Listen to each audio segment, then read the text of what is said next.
Hi, Mhm. Paul. Hey, how you doing, Joshua? I'm doing great. Thank you so much for taking the time. Of course, thank you. So Scared to Death is amazing. So such a fun movie. No, thank you. As a writer myself, I always want to know how you came up with this story. Like what inspired you to write this script in particular? You know, I bought a house like 20 years ago in Hollywood that was originally owned by Charlie Chaplin, right? An old craftsman. And it was a by sell by owner. So it was basically the owner that had it. There was no broker, just gave us a check. I mean, I gave him a check and that was that. But the day before we moved in, he told us that the house was a haunted house. And that USC had been there in the 70s and done all these poltergeists. Like, he just went into it. And I was like, yeah, yeah, okay, whatever. But my wife and my kids were kind of freaked out. So when we moved into the house, it was a big old craftsman in Hollywood. I mean, it was a big old scary with a basement and an attic and all that. So I would walk around at night looking in the mirror, and I'm not a non-believer. I didn't think in ghosts, but I would be walking around at night looking over my shoulder, and other members of the family saw ghosts, or so they thought. So it became that. It became this believing is seeing, is kind of what I Mhm. came up with is like, if you really believe, you're going to see, and if you don't believe, you're never going to see it. So it kind of started like that was kind of the root. And then it was really more about a study of a group of filmmakers, write about what you know. That Mhm. I know, the dynamics of a group of crazy filmmakers. So it started like that, and wanting to kind of embrace the cliche, the haunted house, orphans, the seance. It was not about trying to be different. It was about trying to make a love letter to these kind of movies, but also it's a satire. It's silly. It's kind of meant to be a little absurd. Absolutely. Yeah, I do love it. I love the simplicity of the story while still having some good plot points and stuff. It's not over convoluted, but it's also very rich with some great characters and some great storylines here. Um, it was filmed, if I remember correctly, at the historic Woodbury Story House, which is not too far from me here in Altadena, which is also supposed to be haunted. Did you have any interesting experiences while filming there? You're up there in Altadena. Is that where you are too? I'm in Long Beach, so I'm about an Oh hour yeah. away depending on traffic, but I Yeah, go to there a lot. the house survived the fire in Altadena. Hmm. All the houses around it burned, and this thing is still there. And it was the first house built in Altadena. So been in that house for a video years before, but my producer lives out there, Eric Barrett. He goes, I found the house. So I go to it. I'm like, I'm not sure because the house you enter on the side now, the front there's a fire station, a police station. So I'm like, I just don't know. As soon as we walked inside, it was like, yep. I mean, it had everything. It had the attic, it had the basement, it had the pocket doors. It was just so obviously the place. As soon as we walked in and we scouted, we knew. And they've been incredible. The owner, Sally, the owner of that house, just accommodated us, and so we did it all there. We didn't see any ghosts in that house, although everyone that was up there and filming, they didn't want to walk around the house on their own because because there's so many horror movies have been shot there too. Yeah. It's tried and tested that place. And that to me was about it wasn't trying I was not trying to make the most unique I was trying to make something general audience, but also walk in that line of funny and scary. It wasn't trying to be different or, it was just trying to kind of, have some humanity in there with Mhm. regards to how people treat one another. That's the real horror show, you know. Yeah, absolutely. I was talking to Lynn last week. She had some wonderful things to say about you because you worked with her previously on We're Gathered Here Today. Yeah. But this is your first time working with Bill, is that right? Correct. Yeah. I mean, we never thought Bill would do it, because originally when I went to Lynn, I wanted her to play the sidekick because that's kind of her role. And she goes, I don't want to play the sidekick. She goes, I want to play the bot. And she got involved and wrote all her dialogue. I mean, it became a real collaborative thing. Because to me, when I think of Lynn, I think of Kingpin and something about Mary. I think of the comedy. Yeah. Even though she's in the biggest horror franchise, I don't think of it that way. So to me, I was glad she wanted to lean into that and be the horrible boss, because then I knew we could do classic Lynn Shay, rather than being the scary old lady, like do something where she's just outrageous, Yeah. which is to me, that's her strength, is that she's willing to go there to places where a lot of actors won't go, Yeah. so that and that was part of embracing the satire and the comedy of it was letting her just rip. Definitely. Yeah, I mentioned that to her as well, that I've grown up seeing her in so many great comedies and watching her in this new role which her and Bill, I would say, even after having hundreds of credits, it's nice to see them still doing something kind of different and unique. So Bill playing this like nerdy super fan of the grog in a bow tie, which I really appreciated, and then Lynn playing this bitchy filmmaker, like just bossy lady, was just really fun. Is it intimidating at all? As because this is only your third or fourth feature, is it intimidating at all directing like heavyweights like that who have been in so many movies, or did they You just know, make it super easy? I mean, it wasn't easy because you want to kind of to me the way I work is when I work with an actor, I'm not like here's a script, read, do it, do Hmm. this, stick. I want to know what they think. What do you? How would you do it? So, which takes more time, Hmm. But with Bill, it was different with Bill because it's a role reversal. He always plays a scary killer. Hmm. But to me, he's just so experienced. I knew he could do it, But it was a challenge. It was definitely a mental challenge for me because I'm like, okay, Bill and Lynn are now in the opposite roles of Hmm. how I saw them. But that became the beauty of it is allowing Bill to do something different. And also, he plays Amos in the film. He plays Yeah. character at the end. So it allowed him to have his moment of doing that anyway. But it was more about how goofy Bill could be. And he really is goofy. Like if in real life, he's so funny and he's so quirky. And that I wanted to pull some of that into it. This kind of, and someone that you can't really trust because he's got that look in his eye, because of all the evil people he's played. He's it's easy to see him as a trickster, Yeah. and that's kind of part of it is you don't really know, but you don't really know him, and again, a lot of those things weren't tied up. Like, how is he Amos? How is he at the house? Was Lynn a kid? Was she a kid at that house? I didn't want to tie. Originally all those little bows were tied, and I Hmm. just was like, no, I'm just going to leave it open. Nice. Yeah. Nice. I think it worked out beautifully. Speaking of some of the other cast here, I know one of my favorite things is how Max mentions early in the film that this one doesn't have any kids in it, so it's going to be an easy, fun shoot. But then, of course, Scared to Death does have some great kids in it. Was there a challenge filming with the kids? Because they did a great job No, they with were some very creepy brilliant. roles. We cast kids from we had to fly some of them in. No, we just the the self tapes, the kids casting tapes were so brilliant.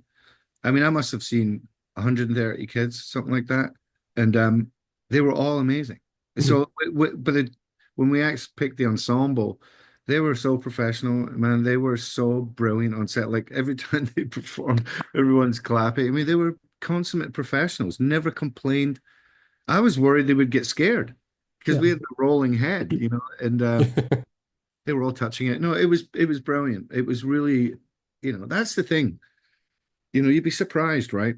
With young Mhm. kids, when you give them some responsibility, put them in a position of power where they're on camera, they're running the scene. They were incredible. They were doing things that I never even asked them to do, all giggling and talking to each other. I mean, they improvised. Oh, that's Little amazing. little kids improvising. Yeah. That's the gold right there, I think, because there's the film you write, the film you shoot, and the film you end up with, right? I believe as a writer director, there's three films, and I think that letting some of that let stuff happen on set. I'm all about that. Do you know what I mean? I believe Oh, that yeah. it's a ball of clay. Do you know what I mean? And being too rigid just it never doesn't work for me. I like it to be kind of amorphous and evolve. Oh, yeah. I completely agree. I think that's how you get some of your best stuff for sure. Some of the biggest surprises you hear about in classic movies are like, oh yeah, that wasn't even in the script. It just How happened on the true, day. how true is that, man? Right? Yeah. So true. Sometimes, and then sometimes the things you think that are the most important end up becoming irrelevant. Yeah. The story, plot point. That's happened to me where I'm like, I thought that was so key, and then you end up cutting it out of the film. Now you had mentioned the rolling head, which I also want to talk about because I absolutely love practical effects. They're very they mean a lot to me, obviously. I love seeing them, especially deployed in such a grisly and even silly manner. Yeah. Was that important to you going in, and how did that kind of Oh develop yeah, with? it was so important because we were a little movie, a little budget. We weren't a big film, so we needed to figure out how we're going to do this head, and heads will roll is more to do with what happens when you're in trouble, right? Even the phrase Mhm. heads will roll, it came from that. And then the idea of this head rolling on it was just so ridiculous coming up the stairs. It was just, And so I'm like, how the hell are we going to do this? And to me, it needed to be, I think of the thing, I think of practical, like the very end of the best practical effects. Hmm. You know, it kind of adds like a fantasy element to it when you go that way rather than CG. I mean, CG will give you realism, but Yeah. that wasn't what this was about. This was more about the the silliness and the kind of the freakiness of it rather than oh my God, it's so real, it's so look at all the because originally when Legacy did the head, they were like, should we cover it in blood, should we have veins hanging out, and I'm like, no, no, it needs to be sillier, a little Yeah. more to match the tone of the film. But they were incredible. I couldn't believe they came in. I mean, in our little film, they came in, Bill, they did molds of his head. I mean, they really embraced the project. And we're talking like they did a bit. We walked in there working on Alien and Avatar and Star Oh Wars. yeah. And then we're like, will you make a little head for us, please? It was they were brilliant. They embraced us, man. And it was they came to the set, they had the mechanical arms for rolling the head. Like just seeing the process of them doing it, Oh you think yeah. you think, how the hell is this going to work? And then they get in front of camera and you go, oh, Yeah. It's because fascinating. they know what they're doing. Yeah, exactly. Did anyone who got to keep the head? Is that sitting on your shelf at I home? actually have the head. Yeah, I have that. Yeah, in a little Nice. airtight container. And we're Love about it. to do we're going to take it to festival. We got a bunch of WonderCon and stuff, so we're going to take the head and demonstrate it for people. Oh, that's going to be amazing. Yeah. Nice. Now we talked about the silliness of it, but also the freakiness of it. Horror comedy is one of my favorite subgenres Mm. because like I said, I'm a writer. I write comedy, but I also am a diehard horror fan, and I think it's also one of those movies that is so hard to get right, Oh, either one way or the other. You either have some strong comedy, but it's just not that scary, or you have some decent scares, but all the jokes fall flat. So yeah. finding that balance is tricky, and I think you did a great job here because there are some legit scares, Mm. but some real laugh out loud moments. What Mm. are some of your favorite horror comedies or some movies that maybe inspired this one? I have a couple ideas, but I want to hear from you. Oh my God, I mean, Shaun of the Dead. I Yeah. mean, do you know what I mean? It's There's so many, Yeah. but see, I'm not so much into the kind of Wayans like that kind of, you know, Hmm. I'm more into stuff that's a little more, of the brain. Yeah, I mean, Shaun of the Dead, I mean, that to me is such a standout piece, Hmm. just ridiculous absurdity that it just works, but brilliant writing, Hmm. the characterization of the two buddies. It was just great, Yeah, and you can only aspire to do something as great as that, because that's, definitely. you know, um, for me as a writer too, it, I only want to make my own movies. Do you know what I mean? It'd be a lot easier for me if I just was a director for hire. If based Yeah, on it, I've done it'd be a lot easier, but I don't want to do, I want to make my own films and stories that are important to me. And, and that part of that process is that you're going to fail. You're going to fall on your face. Some things are not going to work. I don't profess to be a comedic director, but my second film, My Challenger, is a stoner comedy, but it's not jokes. It's more situational comedy. Do you know what I mean? mhm. It's not laugh out loud jokes. In this, we got a couple of little jokes in, but it's more, like to me, Grog's the funniest character. Like him being like, "Oh, this reminds me of a movie." Just the stupidity of that, and that is kind of the running joke. And then putting his movies at the end, the posters. Yeah, That's kind of the humor in it. It's how the film business appeals to all types. It's not just one type of person that's involved in making movies.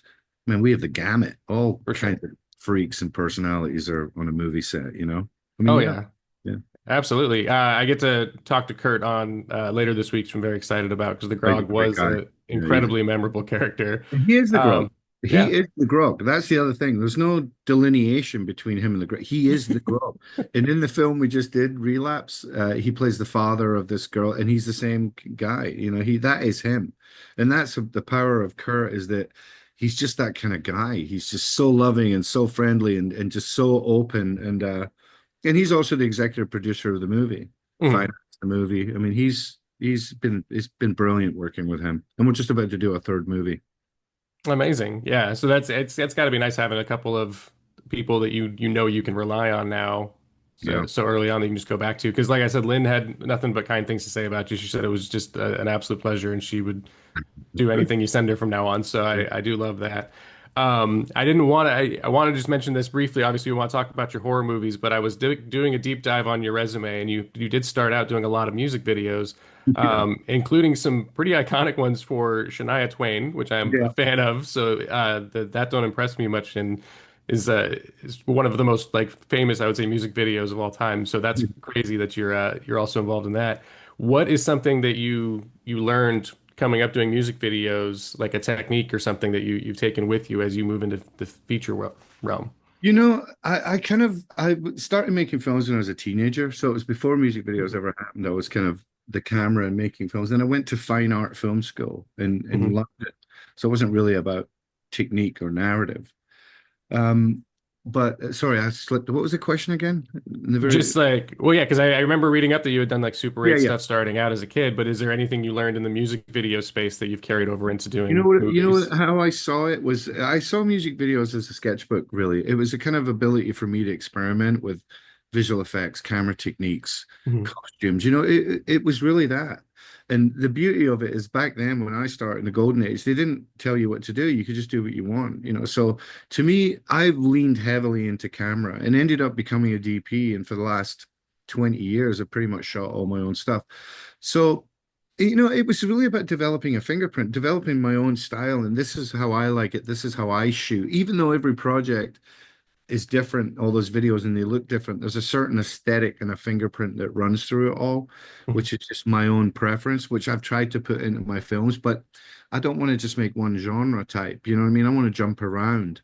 And every genre, you can't, every film's different, as is every video, but underneath it all, the core is the same because it's coming from the same brain and the same heart. There's a certain aesthetic. Mhm. But it was a sketchbook. Honestly, it's the best way to experiment and learn as a filmmaker is to get out there and make stuff. Oh yeah. Kids are doing it on their phones. I mean, when we did it, we had to buy film, get it processed.